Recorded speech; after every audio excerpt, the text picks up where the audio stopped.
চৰকাৰী কৰ্মচাৰীসকলৰ অৱসৰী জীৱনৰ সুৰক্ষা বিচাৰি সৰ্বাত্মক কৰ্মবিৰতি আৰু দুঘণ্টীয়া অৱস্থান ধৰ্মঘট। পুৰণি পেঞ্চন নীতি প্ৰৱৰ্তনৰ দাবীত সদৌ তামুলপুৰ জিলা চৰকাৰী কৰ্মচাৰী সন্থাৰ অৱস্থান ধৰ্মঘট। দীৰ্ঘদিন ধৰি চৰকাৰী কৰ্মচাৰীসকলে ৰাষ্ট্ৰীয় পেঞ্চন ব্যৱস্থা NPSৰ পৰা OPS কৰাৰ দাবীত আন্দোলন কৰি আহিছে। চৰকাৰী চাকৰিয়ালসকলৰ অৱসৰৰ পিছত পুৰণি পেঞ্চন নীতি পুনৰ প্ৰৱৰ্তন কৰাৰ দাবীত সদৌ অসম চৰকাৰী কৰ্মচাৰী NPS সন্থাৰ উদ্যোগত আজি তামুলপুৰ জিলা আয়ুক্তৰ কাৰ্যালয়ৰ সন্মুখত কৰ্মচাৰীসকলৰ দাবী পূৰণৰ বাবে দুঘণ্টীয়া অৱস্থান ধৰ্মঘট কাৰ্যসূচী ৰূপায়ণ কৰে সদৌ তামুলপুৰ জিলা NPS কৰ্মচাৰী সন্থাই। কিহৰ কাৰণে প্ৰতিবাদ কৰিছে আপুনি? যে আমাৰ 2005 চনৰে আৰু কেন্দ্ৰীয় চৰকাৰে 2004 চনতে যি নেশ্যনেল পেঞ্চন ছিষ্টেমৰ ব্যৱস্থা কৰিছে আমাৰ চৰকাৰী কৰ্মচাৰীসকলৰ, এয়া আচলতে প্ৰকৃততে কৰ্মচাৰীসকলে বুজি পাইছে যে ই আচলতে পেঞ্চন ব্যৱস্থাৰ ভিতৰত মুঠেই নপৰে। কাৰণ আজি আমাৰ যিসকল ইতিমধ্যে অৱসৰ গ্ৰহণ কৰিছে তেখেতসকলৰ যিখিনি আমি ব্যৱস্থাত জানিব পাৰিছোঁ, তো অৱসৰ নোহোৱাখিনিৰ অৱস্থাটো বেছি বেয়াই, কিন্তু এনেকুৱা ব্যক্তিকো বা আমি পাইছোঁ য'ত কলেজত প্ৰবক্তা একোজনে বা আমাৰ 2 লাখ টকাৰ দৰমহা পোৱা মাহে 2 লাখ টকা দৰমহা পোৱা মানুহ এজনে আহি এতিয়া খুব বেছি 25 বা 24 হাজাৰ টকাহে মাহে পেঞ্চন পাইছে। আৰু আমাৰ তাতকৈ 2 লাখ টকা দৰমহা পোৱা আমাৰ অসমৰ কেইখন শিক্ষানুষ্ঠান বা কেইখন অফিচাৰ আছে। গতিকে আমাৰ 2 লাখ বা 1 লাখ পৰ্যায়লৈকে আমাৰ শিক্ষক কৰ্মচাৰীসকলৰ দৰমহা পোৱা সম্ভৱ নহয়। গতিকে 2 লাখ দৰমহা পোৱা মানুহ এজনে যেতিয়া আজি 25 বা 26 হাজাৰ টকা পেঞ্চন হিচাপে পাব গৈছে, গতিকে 50-60 হাজাৰ টকা দৰমহা পোৱা মানুহ এজনে খুব বেছি কিমান পাব? খুব বেছি 2,500-3,000 টকা দৰমহা পাব, কি পেঞ্চন হিচাপে পাব। কিন্তু আজিৰ ব্যৱস্থাত 2,500-3,000 টকাৰে এটা পৰিয়াল আগবঢ়াই নিয়া আৰু সেই ব্যক্তিজনৰ বাৰ্ধক্য অৱস্থাত তেওঁৰ মানে চিকিৎসাৰ যিখিনি ব্যয়, তেনেধৰণৰ ক্ষেত্ৰত যথেষ্ট অসুবিধাৰ সন্মুখীন ইতিমধ্যে হৈছে। ইতিমধ্যে অৱসৰ গ্ৰহণ কৰা কিছু ব্যক্তিয়ে আমাৰ ই-ৰিক্সা পৰ্যন্ত চলাবলৈ বাধ্য হৈছে। আনকি কিছু শিক্ষকে তেওঁলোকৰ অৱসৰ গ্ৰহণৰ পিছত আচলতে তেওঁলোকে সময় অতিবাহিত কৰাৰ বাবে নহয়, পৰিয়াল আৰু নিজক চলোৱাৰ বাবে কিছু প্ৰাইভেট শিক্ষানুষ্ঠানত আত্মনিয়োগ কৰিব লগা হৈছে। আচলতে চৰকাৰে এই কল্যাণকামী ৰাষ্ট্ৰ হিচাপে তেখেতসকলে আচলতে এই ব্যৱস্থাটোৰ প্ৰতি আমি বাৰে বাৰে অনুৰোধ জনাই আছোঁ। ইতিমধ্যে আমাৰ 2023 চনৰ 10 ফেব্ৰুৱাৰীতো আমি এনেকৈ অৱস্থান ধৰ্মঘট কাৰ্যসূচী লৈছিলোঁ। তাৰপিছত আমাৰ ৰাজ্যিক সমিতিৰ লগত এলানি আলোচনা হৈছিল। তাৰপিছতো কিন্তু বিশেষ সঁহাৰি নোপোৱাৰ বাবে আমি এনেকুৱাকৈ কাৰ্যসূচী আগবঢ়াই লৈ যাব গৈছোঁ। এইবাৰৰ কাৰ্যসূচী হিচাপে আমি আজিৰ পৰা আমাৰ 30 তাৰিখলৈকে 31 জানুৱাৰীলৈকে কাৰ্যসূচী চলি থাকিব।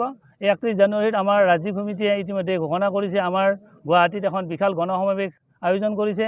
এই মাধ্যমৰ জৰিয়তে আমি আচলতে চৰকাৰক এই ব্যৱস্থাটো পুনৰ বিবেচনা কৰি ৰাইজৰ সুবিধা হোৱাকৈ, অৰ্থাৎ 60 বছৰৰ পিছত যাতে আমাৰ অৱসৰী জীৱনৰ মানুহখিনিৰ আৰ্থিক বা সামাজিক নিৰাপত্তা এটা প্ৰদান কৰে, সেই ব্যৱস্থাটোৰ বাবে আমি চৰকাৰক বাৰে বাৰে অনুৰোধ কৰি আহিছোঁ।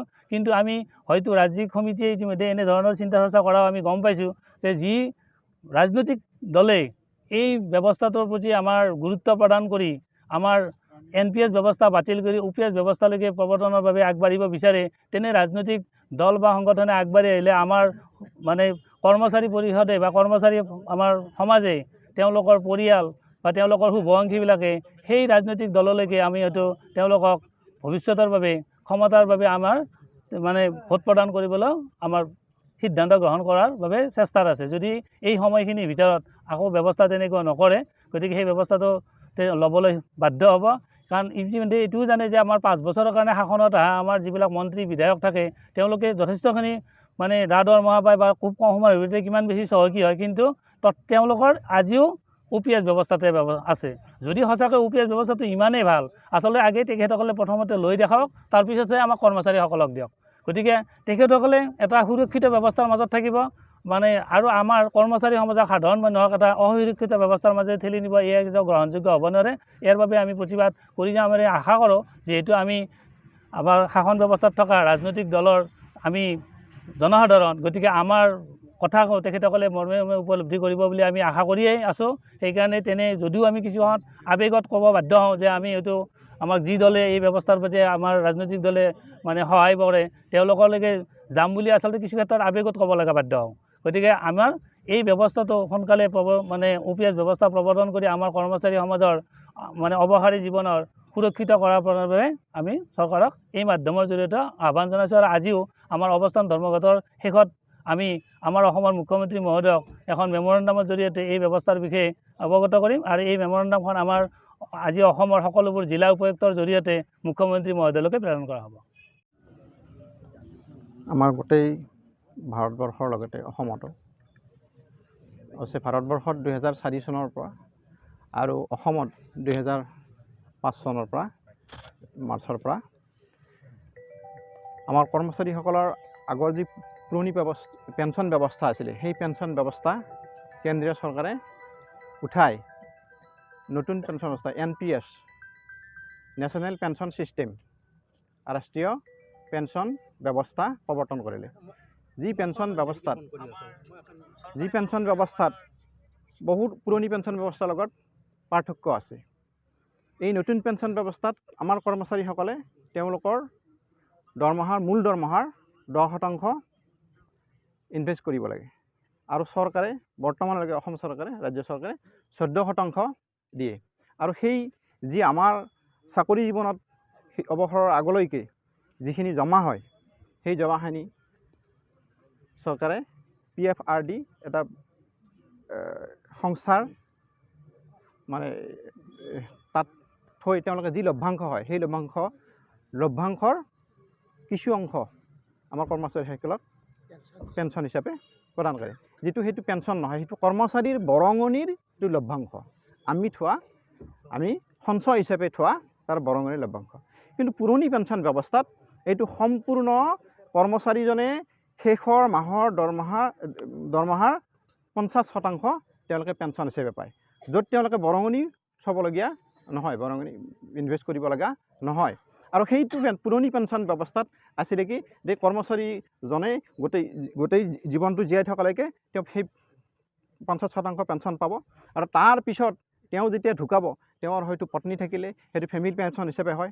আকৌ পত্নী যেতিয়া ঢুকাব তেতিয়া হয়তো তেওঁৰ যদি 18 বছৰৰ তলত ল'ৰা ছোৱালী থাকে সেইটো তেওঁলোকলৈকে সেইটো মানে ট্ৰেন্সফাৰ হৈ তেনেধৰণে পেঞ্চন পাইছিল। কিন্তু এই নতুন পেঞ্চন ব্যৱস্থাটোত আমাৰ কৰ্মচাৰীসকলে যিখিনি ইনভেষ্ট কৰে 10% মূল দৰমহাৰ বেছিক পে তাৰ লগত চৰকাৰে যি 14% দিয়ে সেইখিনিৰ তেওঁলোকে কৰ্মচাৰীজনে অৱসৰ হোৱাৰ সময়ত 60% প্ৰদান কৰে আৰু 40% চৰকাৰে ৰাখি সেইখিনি তেওঁলোকে বিভিন্ন কোম্পানীত হতুৱাই পেলাই তাৰ লভ্যাংশ এটা অংশহে কৰ্মচাৰীক প্ৰদান কৰে।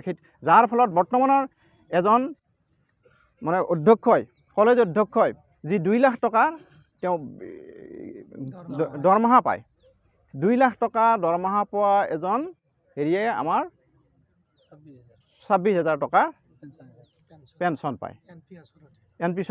কিন্তু যদিহে এজন OPSৰ কৰ্মচাৰী তেওঁ হয়তো 1 লাখ টকা পালেহেঁতেন।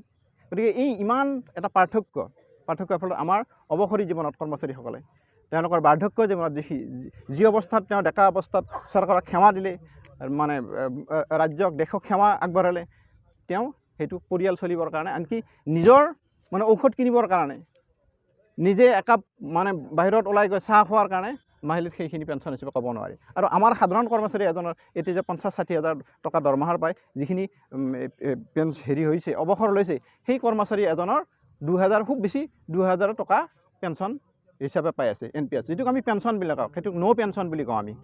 ন' পেঞ্চন বুলি আমি ধৰিব পাৰোঁ NPS ন' পেঞ্চন ছিষ্টেম।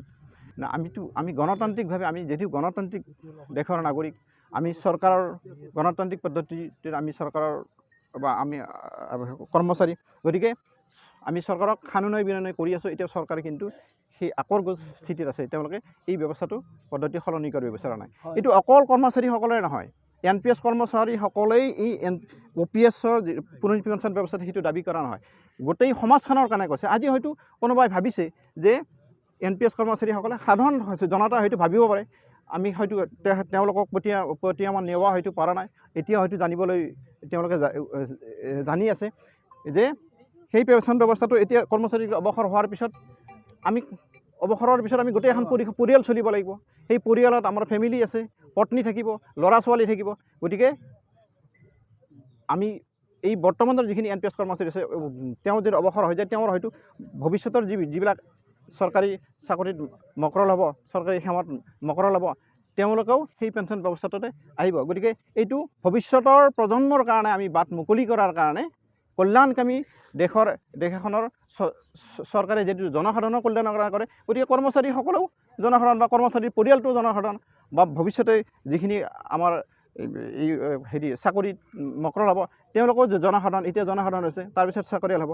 গতিকে কল্যাণকামী চৰকাৰ এখনে এই NPS কৰ্মীসকলক OPSৰ ব্যৱস্থাত আনিলে গোটেই সকলোবিলাক উপকৃত হ'ব। গতিকে সেই ব্যৱস্থাৰ কাৰণে আমি গণতান্ত্ৰিক পদ্ধতিৰে সাধাৰণ বিনিময় কৰি আছোঁ। চৰকাৰে এইটো কাণ সাৰ দিয়া নাই। কিন্তু এই আমি কেন্দ্ৰীয় চৰকাৰক দোহাই দি আমাৰ ৰাজ্য চৰকাৰে কৰিব বিচৰা নাই। কিন্তু আমি দেখিছোঁ যে বিভিন্ন সময়ত বৰ্তমানৰ যি শাসনৰ গাদীত থকা চৰকাৰ আছে, এই শাসনৰ গাদীত চৰকাৰ বহু ৰাজ্যতে ভাৰতবৰ্ষৰ মানে ইলেকশ্যনৰ পিছত অন্য দলৰ চৰকাৰ আছে, সেই দলৰ চৰকাৰবিলাকে পেঞ্চন প্ৰদান কৰিছে। কিন্তু আকৌ আমি অলপতে আমাৰ যি 5খন ৰাজ্যত ভাৰতবৰ্ষৰ মানে ছত্তীশগড়, আমাৰ ৰাজস্থান, এইবিলাক মানে ৰাজ্যত আকৌ বৰ্তমানৰ বিজেপি চৰকাৰ মানে হৈছে, চৰকাৰ গঠন কৰিছে। তেওঁলোকে তেনেকৈ এইটো খুব দুখ লগা কথা, তেওঁলোকে আকৌ সেই কংগ্ৰেছ চৰকাৰে দিয়া সেই পেঞ্চন ব্যৱস্থাটো আকৌ ৰিভাৰ্চ কৰিব বিচাৰিছে, ওলোটাই নিব বিচাৰিছে। গতিকে ইয়াতকৈ আত্মঘাতী কিবা চৰকাৰ এখনে মানে কৰ্মচাৰীসকলক আৰু কিমান যন্ত্ৰণা দিব, তেওঁলোকে কিমান আৰু মানে ঠগিব। গতিকে এইটো কিমান এই ব্যৱস্থাটো কিমান সমীচীন হৈছে, এটা দলৰ চৰকাৰে দিছিলে, আকৌ তেওঁলোকে আকৌ ৰিভাৰ্চ কৰি আকৌ ওলোটাই নিব বিচাৰিছে।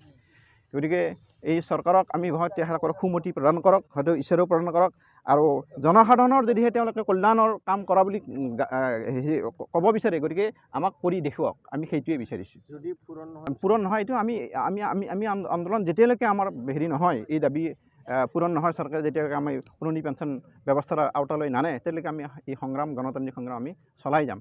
আৰু প্ৰয়োজন হ'লে আমি হয়তো বিকল্প ব্যৱস্থাটো চিন্তা কৰিব লগা হ'ব পাৰে। কাৰণ যিটো দলৰ চৰকাৰে আমাক হয়তো মানে কৰ্মচাৰীসকলক কল্যাণৰ কাৰণে চিন্তা নকৰে, গতিকে আমিও হয়তো তেনেধৰণৰ কৰ্মচাৰীসকলে সময় যদি আহে, উপযুক্ত সময়, সেইটো আমি বিকল্প ব্যৱস্থাৰ কাৰণে, চৰকাৰৰ পৰিৱৰ্তনৰ কাৰণে আমি চিন্তা চৰ্চা হয়তো কৰিব লগা হ'ব পাৰে। তামোলপুৰৰ পৰা আনন্দ ৰামচিয়াৰী ৰিপৰ্ট, অমৃত নিউজ। অমৃত প্ৰবাহ অসমীয়া সাপ্তাহিক কাকতৰ ডিজিটেল সংস্কৰণ অমৃত নিউজ, সত্যৰ সন্ধানত অমৃত নিউজ।